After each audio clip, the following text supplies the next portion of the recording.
Hi friends, இன்னைக்கு நம்ம சேனல்ல Burmese special food தான் பார்க்க போறோம்.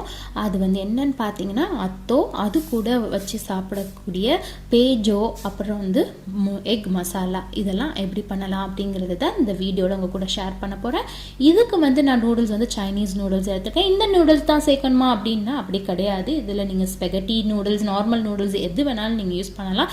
அதை வச்சியும் நான் வந்து ஏற்கனவே நான் பண்ணியிருக்கேன். ஸோ ட்ரை பண்ணேன். அந்த பிக்சரும் வந்து இந்த வீடியோல நான் லாஸ்டா இன்க்ளூட் பண்றேன். கண்டிப்பா ஃபுல்லா பாருங்க வீடியோவை. இது கூட வந்து சர்வ் பண்றதுக்கு வந்து வாழைத்தண்டு சூப்பும் வச்சு சர்வ் பண்ணுவாங்க. ரொம்ப அட்டகாசமா இருக்கும். அது கூட சாப்பிடும்போது நான் இன்னைக்கு அதையும் சேர்த்து பண்ணிட்டு இருக்கேன். பட் அந்த வீடியோ வந்து உங்களுக்கு காட்டல. ஏன்னா நான் ஏற்கனவே இந்த வீடியோ வந்து வாழைத்தண்டு சூப்போட வீடியோ வந்து என்னோட சேனல்ல போட்டிருக்கேன். அதோட லிங்க் வந்து டிஸ்கிரிப்ஷன்ல கொடுக்குறேன். கண்டிப்பா அதையும் போய் பாருங்க. அதுவும் எப்படி பண்ணணும் அப்படிங்கறத. முட்டையும் பாத்தீங்கன்னா ஒரு சைட்ல வேக வச்சிருக்கேன். அதுக்கப்புறமா தண்ணியில உப்பும் மஞ்சத்தூளும் நான் போட்டுக்கிறேன். ஆக்சுவலாக இதில் மஞ்சத்தூளுக்கு பதிலாக எல்லாரும் ஃபுட் கலர் ஆட் பண்ணுவாங்க. பட் நான் வந்து வேணாம் அப்படிங்கிறதுக்காக பிள்ளைங்கள்லாம் நம்ம சாப்பிட்றதுனால மஞ்சத்தூள் ஆட் பண்ணேன். நல்லாயிருக்கும். நீங்கள் மஞ்சத்தூள் வந்து கொஞ்சம் கூடவே நீங்கள் ஜாஸ்தியாக ஆட் பண்ணிக்கலாம். இது போட்டுட்டு நல்லா பாயில் பண்ணிவிட்டு ஆயில் ஊற்றி நல்லா பாயில் பண்ணிக்கலாம். பாயில் பண்ணிட்டு வடிகட்டி எடுத்துட்டு அதுக்கு மேலே வந்து நான் கொஞ்சமாக ஆயில் வந்து ஊற்றி நல்லா வந்து மிக்ஸ் பண்ணி விட போகிறேன். ஏன்னா நம்ம வந்து அவிச்சு எடுத்ததுக்கப்புறமா கொஞ்சம் நேரம் ஆற விட போகிறோம். இதை ஆற விடும் போது எல்லாமே ஒன்றோட ஒன்றா சேர்ந்துக்கும். ஸோ நம்ம ஆயில் போட்டு நல்லா வந்து மிக்ஸ் பண்ணி வைக்கிறதுனால அது ஒன்றோட ஒன்று ஒட்டாமல் நல்லா உதிரி உதிரியாகவே இருக்கும் நம்மளுக்கு. இதை வந்து ஒரு பவுலில் நான் வந்து மாற்றி வச்சுக்கிறேன். அதுக்கப்புறம் பார்த்தீங்கன்னா நான் என்னோட வாழைத்தண்டு சூப் வந்து சூப்பராக ரெடி ஆகிடுச்சு. இதோட லிங்க் வந்து டிஸ்கிரிப்ஷனில் இருக்குது. கண்டிப்பாக போய் பாருங்கள். அப்புறம் ஃபாஸ்ட்டாக வந்து பேஜோ எப்படி பண்ணலாம் அப்படிங்கிறதையும் பார்க்கலாம் வாங்க.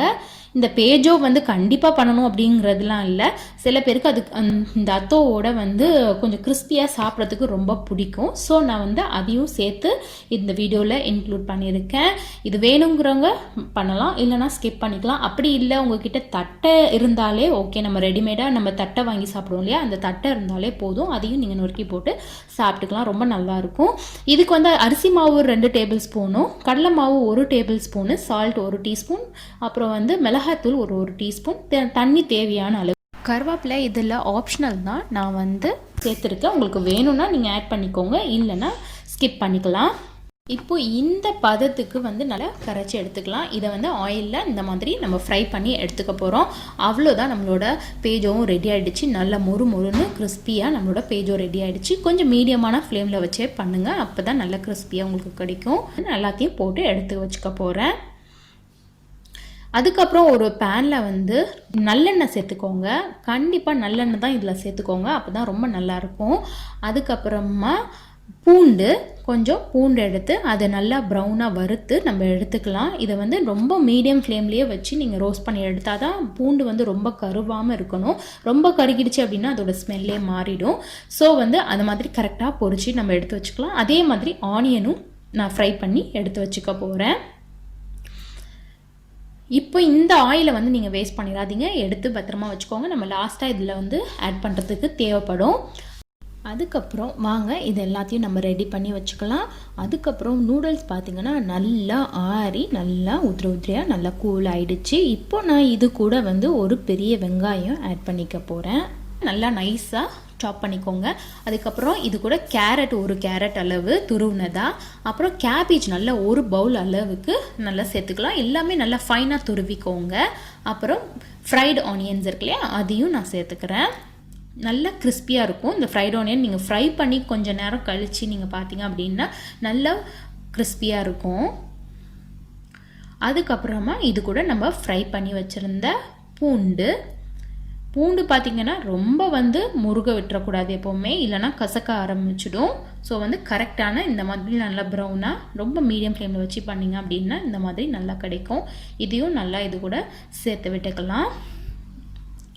அடுத்ததாக பார்த்திங்கன்னா நம்ம இப்போ என்ன சேர்க்க போகிறோம் அப்படின்னு பார்த்திங்கன்னா காஞ்ச மிளகா இருக்கு இல்லையா, அதை நான் வந்து பல்ஸ் பண்ணி எடுத்துருக்கேன் மிக்ஸி ஜாரில். காஞ்ச மிளகாவும் அப்புறம் பெப்பர் இது 2த்தையும் ஆட் பண்ணிக்கிறேன்.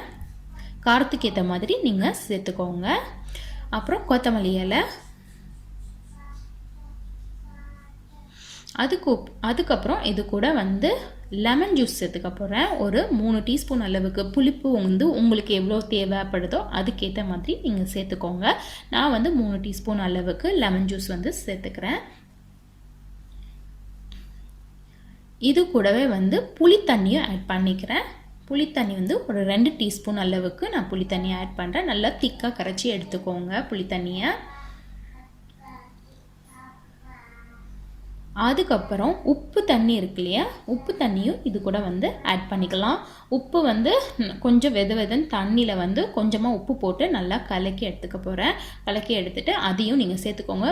உப்பு வந்து நம்ம நூடுல்ஸ் போடும்போதே கொஞ்சம் அதிகமாகவே நம்ம போட்டுட்டு வடிகட்டிட்டோம். ஸோ அதுக்கேற்ற மாதிரி நீங்கள் வந்து எப்படி வேணும் அப்படிங்க, உங்களுக்கு எவ்வளோ டேஸ்ட் வேணுமோ அதுக்கேற்ற மாதிரி உப்பு ஆட் பண்ணிக்கோங்க.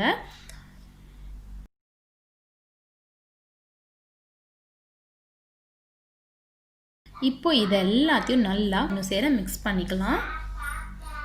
இது வந்து ஆக்சுவலாக நம்ம கை வச்சு நல்லா மிக்ஸ் பண்ணணும். அந்த நம்ம ஃப்ரை பண்ண ஆனியன், பூண்டு, அப்புறம் வெஜிடபிள்ஸ் எல்லாமே அந்த நூடுல்ஸோட நல்லா மிக்ஸ் பண்ணணும். ஸோ நம்ம வந்து பொதுவாகவே நம்ம ஹோட்டலில் வாங்கினோம் அப்படின்னா இது வந்து ரோட்டு கடையில் ரொம்ப ஃபேமஸான ஒன்று. இதெல்லாம் வந்து எப்படி கொடுப்பாங்க அப்படின்னா அவங்கள கையில் மிக்ஸ் பண்ணி தான் கொடுப்பாங்க.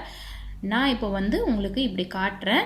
பட் நீங்கள் வீட்டிலலாம் பண்ணுறீங்க அப்படின்னா நல்லா கையாலேயே நல்லா மிக்ஸ் பண்ணி விடுங்க. அப்போ தான் நல்லா வந்து ஒன்று சேர நல்லா மிக்ஸ் ஆகணும் இது. அதுக்கப்புறம் வந்து இதில் வந்து பூண்டும் நம்ம ஆனியனும் பொரிச்சிட்டு மிச்சம் வச்சோம் இல்லை நல்லெண்ணெய், அந்த நல்லெண்ணெயை இதில் வந்து ஒரு 3 டீஸ்பூன் அளவுக்கு நான் சேர்த்துருக்கேன்.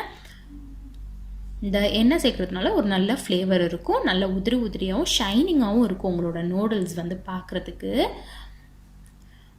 அவ்வளோதான், பார்த்தீங்கன்னா தெரியும் சூப்பராக நம்மளோட அத்தோ ரெடி ஆகிடுச்சு. ரொம்ப சிம்பிளான இன்க்ரீடியன்ஸ் தான் இதுக்கு, ரொம்ப கஷ்டமும் இல்லை. நம்ம அடுப்பில் வதக்கிற வேலைலாம் இல்லை. இது நம்ம டைரெக்டாகவே எல்லா வெஜிடபிள்ஸும் அப்படியே அரிஞ்சு நம்ம அப்படியே ஒன்றா போட போகிறோம். இப்போ என்ன பண்ண போகிறோம் அப்படின்னு பார்த்தீங்கன்னா நம்ம எக் மசாலா, அதுக்கு உள்ள அத்தோ கூட நம்மளுக்கு வந்து பர்மீஸ் ஃபுட்டில் எக் மசாலா ஒன்று சர்வ் பண்ணுவாங்க. ரொம்ப சூப்பராக இருக்கும். அது எல்லாருக்குமே ரொம்ப பிடிக்கும். வாங்க அதையும் எப்படி பண்ணலாம் அப்படிங்கிறத பார்க்கலாம். இந்த எக் மசாலாவுக்கு உள்ளே வந்து ஃபஸ்ட்டு பூண்டு கொஞ்சமாக நான் ஸ்டஃப் பண்ணிக்கிறேன். அதுக்கு மேலே கொஞ்சமாக ஃப்ரை பண்ண ஆனியனும் வைக்கலாம். லைட்டாக இந்த மாதிரி நடுவில் கீறிக்கோங்க முட்டையை. அப்புறம் அதுக்கு நடுவில் இதெல்லாம் வைங்க. ஸ்டஃப் பண்ணிவிட்டு அதுக்கு மேலே கொஞ்சமாக உப்பு தண்ணி ஆட் பண்ணிக்கிறேன்.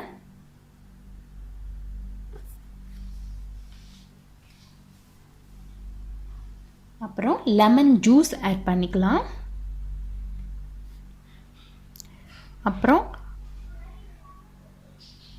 சில்லி ஃப்ளேக்ஸ் இருக்கு இல்லையா, அது கொஞ்சம் வேணும்னா நீங்கள் பெப்பரும் ஆட் பண்ணிக்கலாம். காரத்துக்கு ஏற்ற மாதிரி நீங்கள் பார்த்து ஆட் பண்ணிக்கோங்க. அப்புறம் இதில் கொஞ்சமாக புளி தண்ணியும் ஆட் பண்ணிக்கிறேன். அவ்வளோதான். இதுக்கு மேலே கொத்தமல்லி இலையை வச்சு சர்வ் பண்ண வேண்டியதுதான். இந்த முட்டை வந்து அப்படியே ஃபுல்லாகவே சாப்பிடுவாங்க.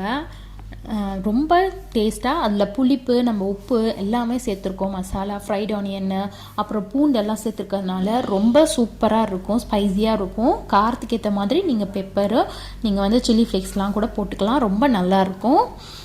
இதே மாதிரி நான் எல்லா முட்டையுமே எடுத்துக்க போகிறேன். வந்து பேஜோவை உடச்சி போட்டுக்கலாம். இந்த பேஜோ வந்து இல்லைனாலும் பரவாயில்ல, நம்ம ஸ்கிப் பண்ணிக்கலாம். இல்லை உங்ககிட்ட தட்டை அந்த மாதிரி எது இருந்தாலும் சரி, இல்லை ஓம மிச்சர் இருந்தால் கூட நீங்கள் ஜஸ்ட் மேலே தூவி விட்டுட்டு சாப்பிடலாம். ஒரு கிறிஸ்பினஸ்க்காக தான் இது போட்டு சாப்பிடுவாங்க. நான் இன்றைக்கி இது எல்லாமே சேர்த்து அந்த பர்மீஸ் ஃபுட் அந்த செட்டை வந்து அப்படியே உங்களுக்கு செஞ்சு காட்டணும் அப்படிங்கிறதுக்காக செஞ்சேன். இப்போ நம்ம அந்த முட்டை மசாலா செஞ்சோம் இல்லையா, அதுக்கு மேலேயும் இந்த ஃப்ரைடு ஆயில் இருக்குது பார்த்தீங்களா, அதையும் இதில் வந்து ஊற்றிக்கலாம்.